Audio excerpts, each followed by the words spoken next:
अस्सलाम वालेकुम दोस्तों, तव्हांखे धमाकेदार तकरार ड्रामे जी अचण वारी क़िस्त जी ज़बरदस्त नई कहानी ॿुधाईंदा हलूं। दोस्तों, इन में छा वाकई हाणे मीर सां हालत थियण वारी ऐं छा इन क़िस्त में दोस्तों मूसा भी छुटी ईंदो जेल मां? छा इन क़िस्त में दोस्तों दरिया ख़ान ऐं जेको आहे सिजावल भी पाण में ठाह कंदा? छा सिजावल मूसा वारनि जो इहो ठाह ॾिसी नवाब खान सां सिजावल खान छा हू महसूस कंदो? हू कावड़ गुस्सो कंदो या वरी इहा चाल सम्झंदो नवाब खान जी? बिल्कुल दोस्तों, सिजावल खान वॾो शातिर माण्हू आहे, सम्झी वेंदो जेको मूसा जो ठाह थी रहियो आहे दरिया खान जो अचण वारनि क़िस्त में। जॾहिं हू छुटंदा जेल मां, सिजावल खान ई सम्झी वेंदो त नवाब खान हाणे नओं पतो खेॾियो आहे। मां कोशिशि कई, मां न छॾाए सघियुसि इन्हनि खे। जे मां इन्हनि खे छॾायां त इहो ईअं न थिए हा, संगत हाणे मजबूर थी वई। इन जे करे सिजावल खान मूसा वारनि खे हथु कढी ऐं थोरी नवाब खान मूसा वारनि मां हथु कढी हाणे जेको आहे दोस्ती करे ऐं दुश्मन घटि करण जी कोशिशि करे रहियो आहे। सिजावल खान जी इहा सोच जेको आहे वॾी हूंदी दोस्तों,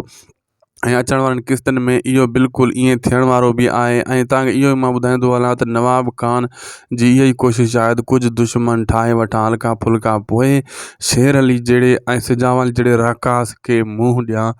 छाजे करे हिन टाइम नवाब खान वटि को अहिड़ो भलो माण्हू न आहे जेको मुंहुं ॾेई सघे इन्हनि खे, ऐं मूसा ई आहे या मीर आहे, इहा ई मुंहुं ॾेई सघनि था। ख़ुदा हाफ़िज़।